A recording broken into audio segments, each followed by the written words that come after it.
And our thoughts immediately turned to Melania, who we have met, and their family. The bottom line is no one should have to fear for the safety of a loved one because they serve in public office. Our heart goes out to the family of Corey Comparator, a true hero who died protecting his family. And Doug and I, of course, are holding them close in our hearts. We are also wishing those who were critically injured that day a swift and full recovery. And we are thankful to the United States Secret Service, the first responders, and local authorities. The United States of America, I believe, is the greatest democracy the world has ever known. Yes.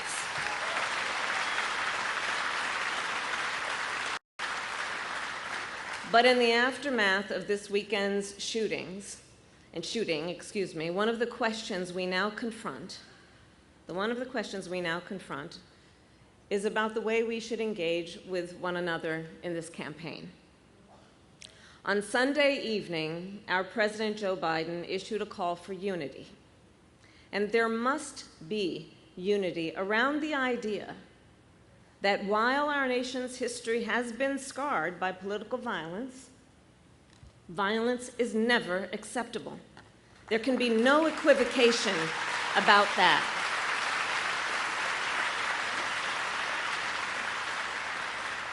At the same time, the hallmark of American democracy, the hallmark of any democracy, is a strong competition of ideas, policies, and a vision for the future. And just as we must reject political violence, we must also embrace a robust discussion about what is at stake in this election. The surest way to reaffirm the strength of our democracy is by engaging in a vigorous and civil exchange of ideas. And one of the ideas and one of the principles that is at stake in this election is the issue of reproductive freedom. And that is why I am here today to discuss that topic, and I look forward to our conversation. Thank you all very much.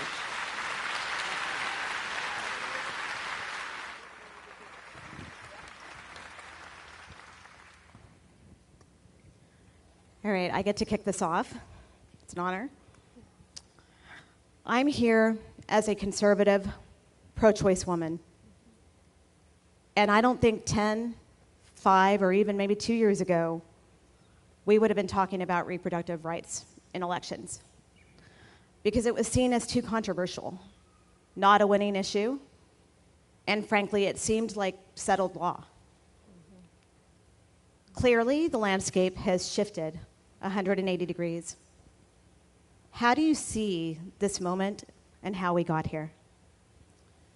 So first, I want to thank the two of you for your extraordinary courage and leadership on this issue. The voice that you each have carried and continue to carry is the voice of so many people who may not have the ability to do what the two of you have done so courageously, and I thank you for that.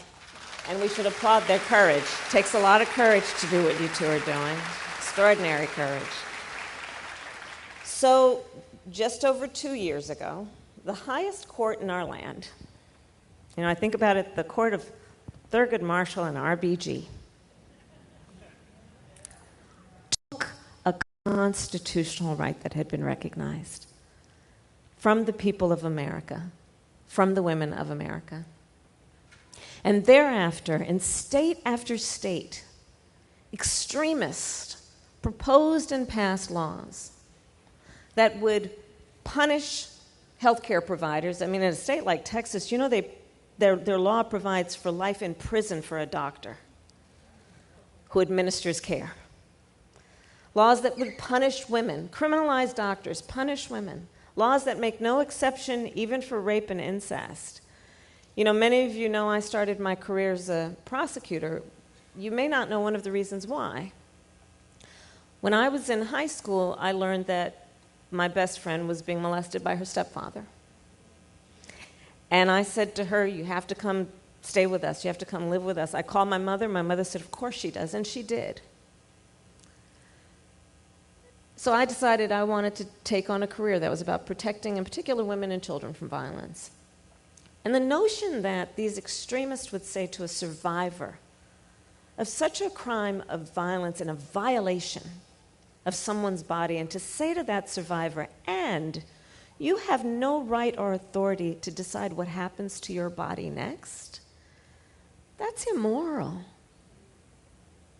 What has been happening in our state is that, I've talked with so many women who have a similar story to what you have shared, women who want to have children and have gone through the horrible experience of a miscarriage and need care, need medical care, and denied access to an emergency room because the healthcare providers there believed they would be exposed to a criminal case if they helped. The number of stories that I've heard about women and their partners, their spouses, their families silently suffering. Think about what's happening in our country when you know that the majority of women who receive abortion care are mothers. Okay? Well, God help her if she's in a state with a ban. God help her if she has paid family leave or affordable child care. Think about, I say to my staff and my team for years, I say, in public policy, always ask, how does this impact a real human being? Right? So think about what we're saying to her, that God help her if she's got extra money to buy a plane ticket and for a hotel room. And then what does that mean? She has to go to the airport, stand in line at TSA, get on a plane, sit next to a perfect stranger, go to a city where she's never been to receive this care, to only get back as soon as she can because she got to take care of those kids. Her best friend's not with her because her best friend's taking care of the kids.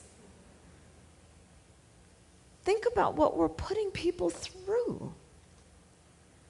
The other thing, though, that I have experienced in these 2 years as I travel around our country, and I've taken almost 100 trips in connection with this issue. It's my 6th time since the Dobbs decision coming to Michigan. And one of the things I've found also are the stories of people who tell me about themselves. I once felt very strongly about this. Didn't believe in abortion, didn't believe in it.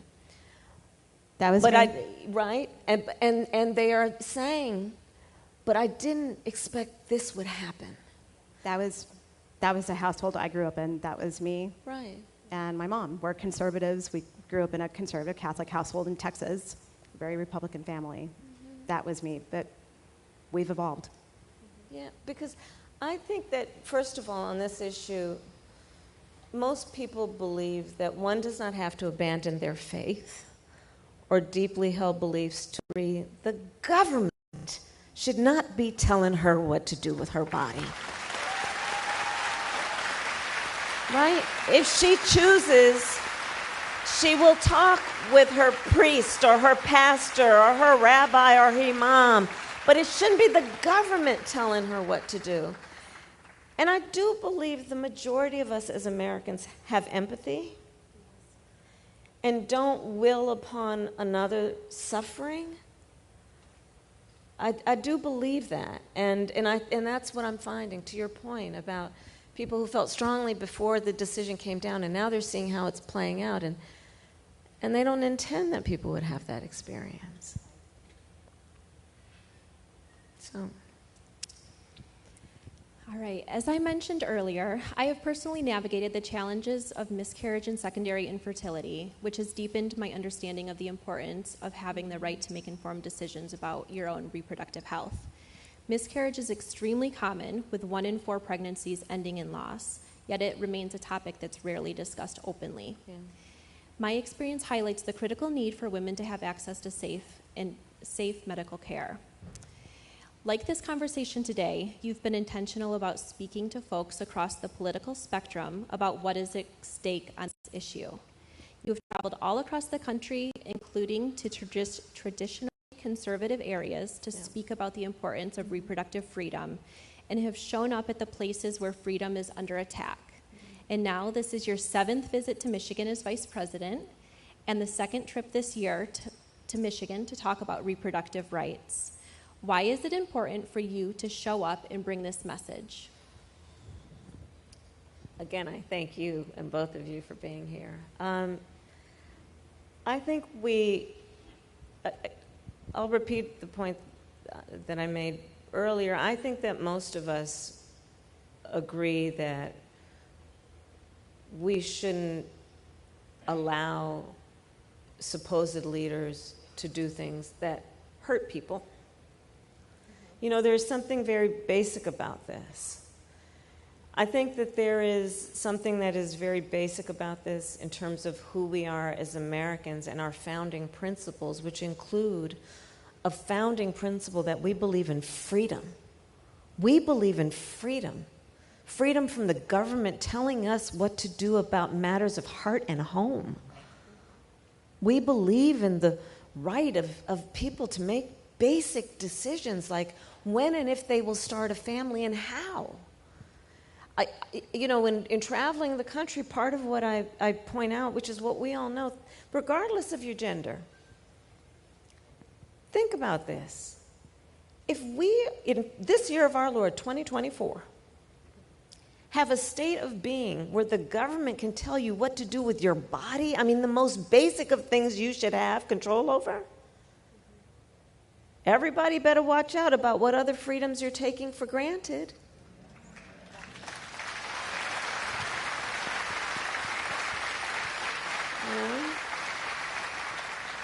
And you are right that this is something that, in my experience traveling the country, going to so-called red and so-called blue and so-called purple states, is that, you look at when this issue was on the ballot, from, Montana to I don't know, Virginia. I mean, look at so-called red and blue states. Whenever it was on the ballot, the American people voted for freedom. The American people voted for freedom.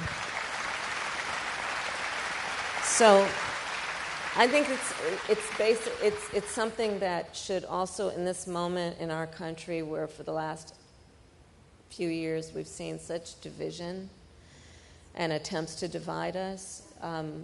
This is a very, very serious, pivotal, foundational issue. But what we have seen is when the American people are presented with this issue, regardless of what party they're registered to vote with, they stand for freedom. Yeah. In that vein, and thank you, by the way, for traveling, for all the travel done to reach the more conservative areas. I think this is an incredibly important conversation and moment to have. The extremists are not done. For me, and I think Amanda would probably say the same, this isn't the Republican Party that I grew up with. This isn't the party that I supported. I have strong concerns about the things that I'm seeing that Donald Trump has implemented along the way, and I have greater concerns about what's to come. Yeah. What do you think is next? We have 111 days to determine that.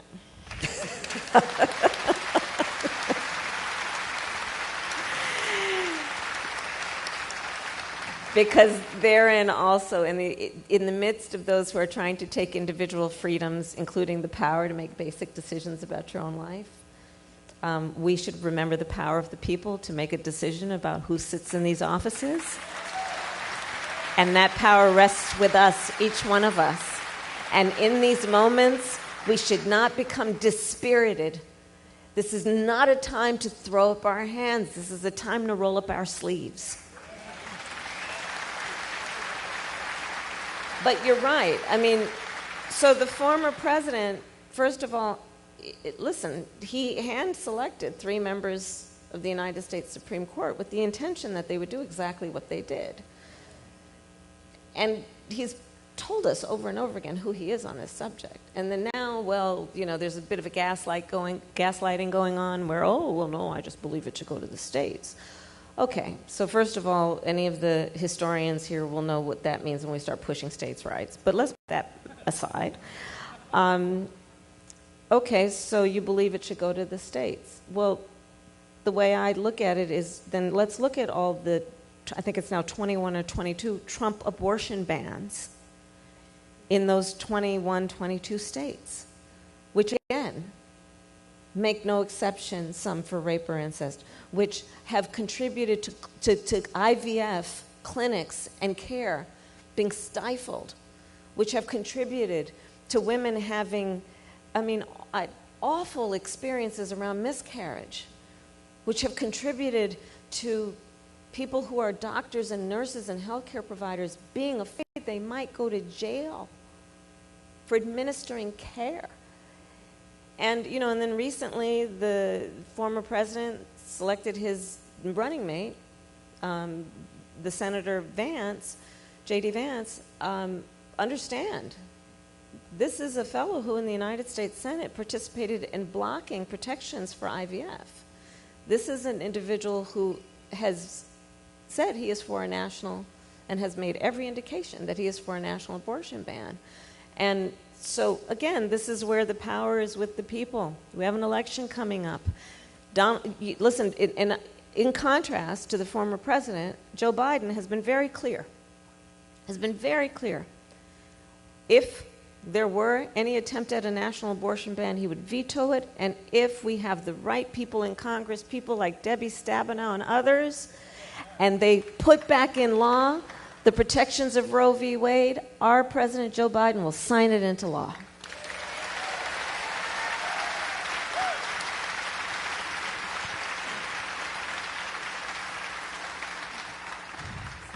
So pivoting a little bit, this is an issue that I personally very much care about. I've worked on a lot, especially having a family member that experienced gun violence.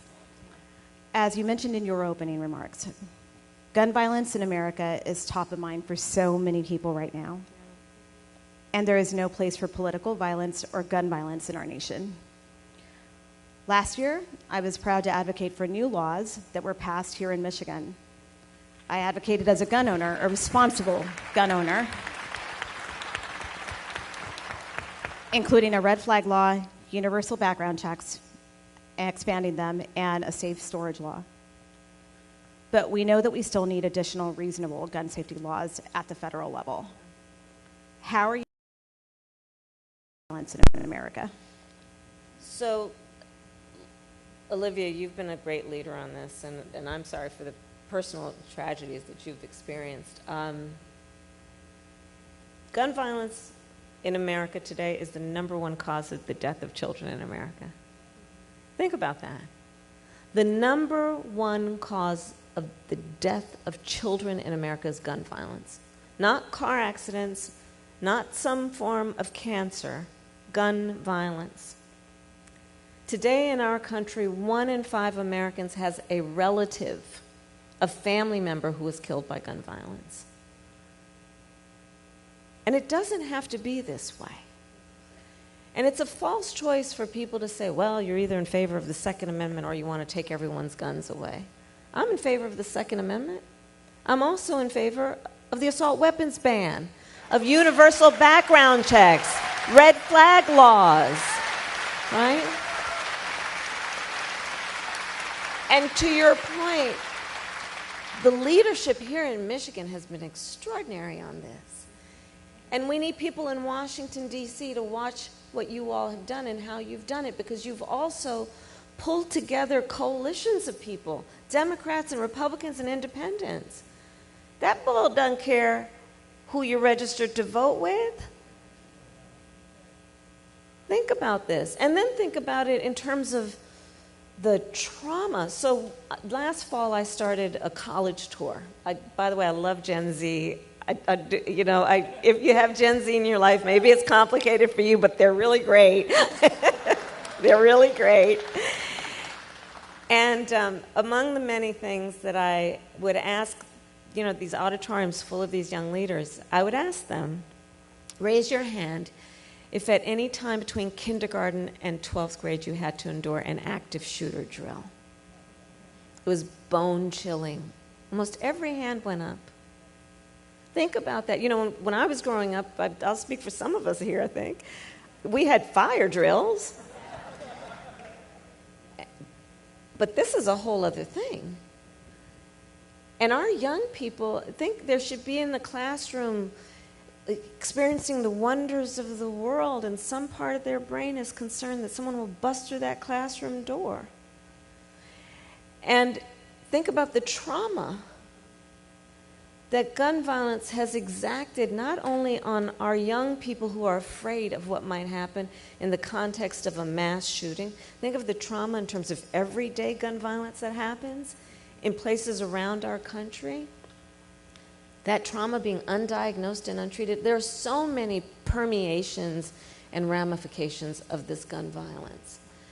In fact, we just announced a couple days ago, under the president and our administration, we created 988. In fact, I'd encourage everyone here to know about it and pass it on. And it's basically a crisis line where people who are in crisis, it's not only a talk line, but there are mental health professionals who answer it 24 hours a day, 7 days a week, anonymously.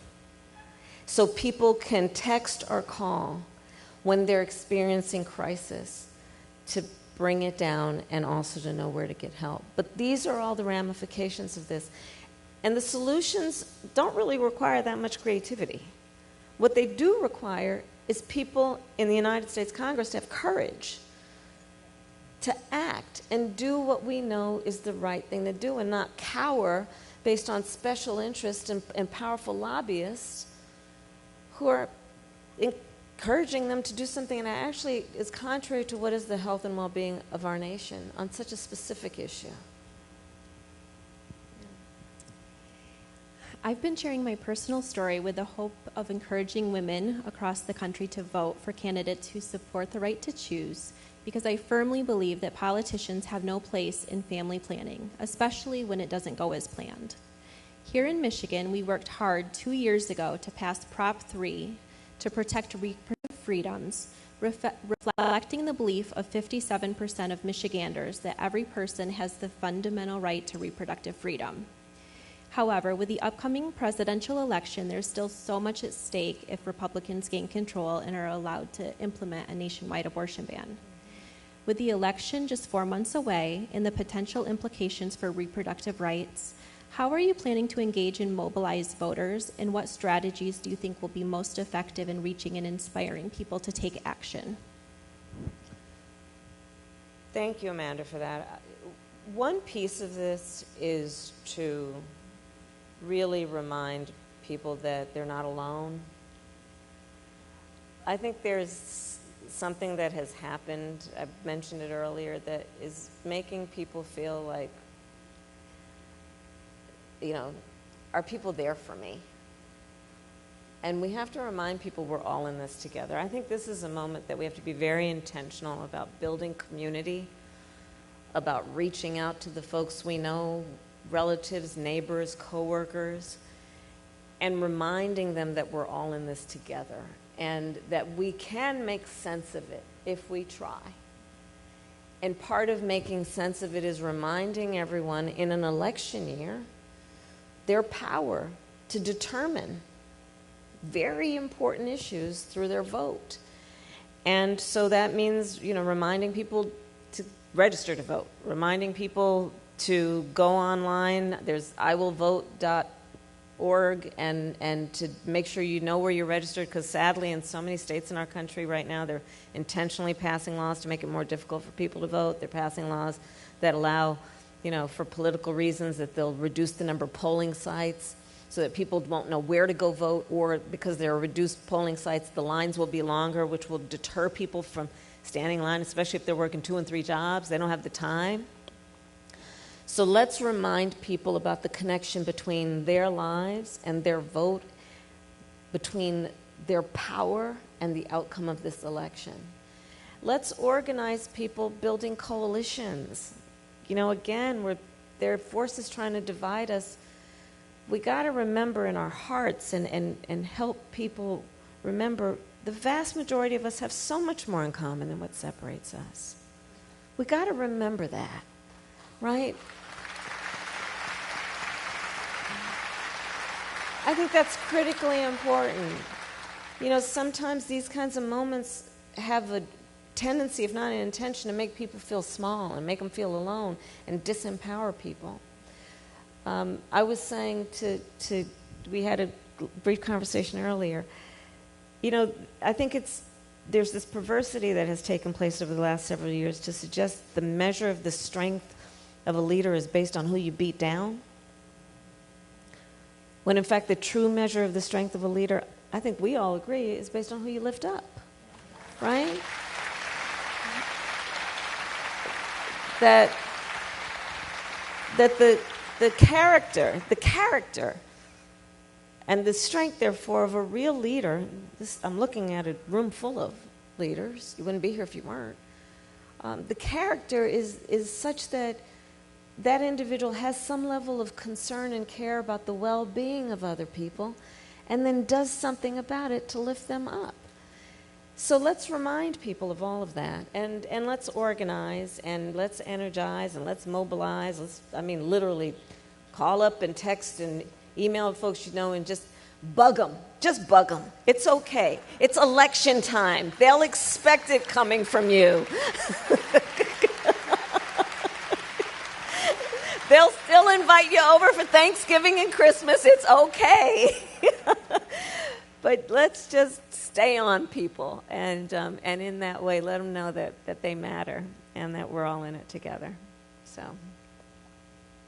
Well, speaking of elevating people, as we come to the close of the program, though, I think what you're doing is incredible. I think this is exactly the way forward. I think extending the grace that you have to have Amanda and I on stage as two Republicans or recovering Republicans, as I said earlier, I think this is an example of how we come together and how we built this coalition. Like you said, I think it's about empowering each other.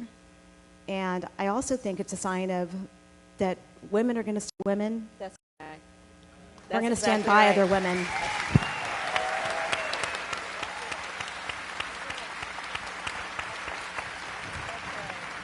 So I hope that that's a message that carries forward. And thank you for providing that avenue for us to come together. I do think that this is a big moment in time for our political system and what's at stake. And so I think that I hope that this serves as an example for others to have these types of conversations with each other and to extend that grace and understand that we're going to stand by each other.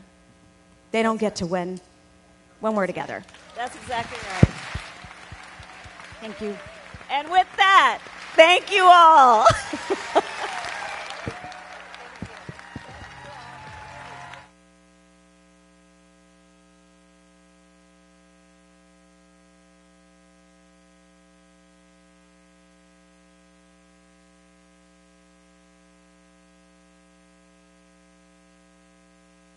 So we're gonna take a selfie with everyone in the background. Yeah.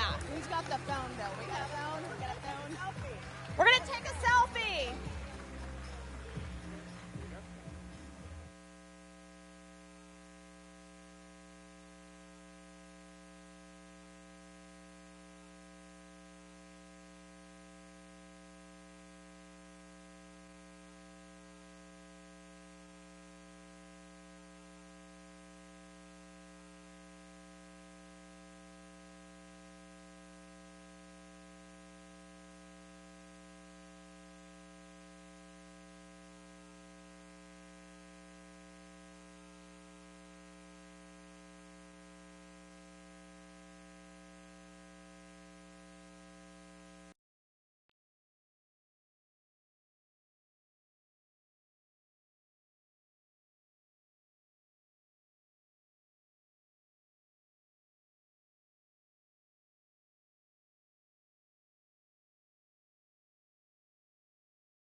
want to put more Latinos in homes. And so we want to also advance home ownership in our community because it's the access, it's the key to building wealth. I want to make sure that I look forward to working with you, ensuring that we as Wells Fargo continue to support our Latino customers, our employees, our suppliers, and our communities. I also want to share with you that there's an importance to tell our Latino stories. We're doing that by being the funding partner of Latino Donor Collaborative, who annually produces the Latino GDP report. And this report underscores the tremendous impact of Latinos in our U.S. economy. I don't need to remind this group that if we were a country, Latinos in the U.S. would be the 5th largest country in the world and the 3rd fastest growing. So we are so proud. Thank you. We're so proud to also be a founding donor of the Molina Latino Gallery in the National Museum of the America Latino, and we look forward to that being built in our nation's capital. Thank you for your partnership. Thank you for being here, and I hope you all enjoy the conference. See you at the gala. Thank you, Ms. Juarez. And now, our luncheon service will begin. Please enjoy the music of DJ Brian Ortega. We'll be back shortly with special guests. Former Unidos US board member Monica Lozano, hosting a fireside chat with guests Ana Navarro Cárdenas and Soledad O'Brien. And a very special keynote address from the Honorable Joe Biden, 46th President of the United States. Buen provecho.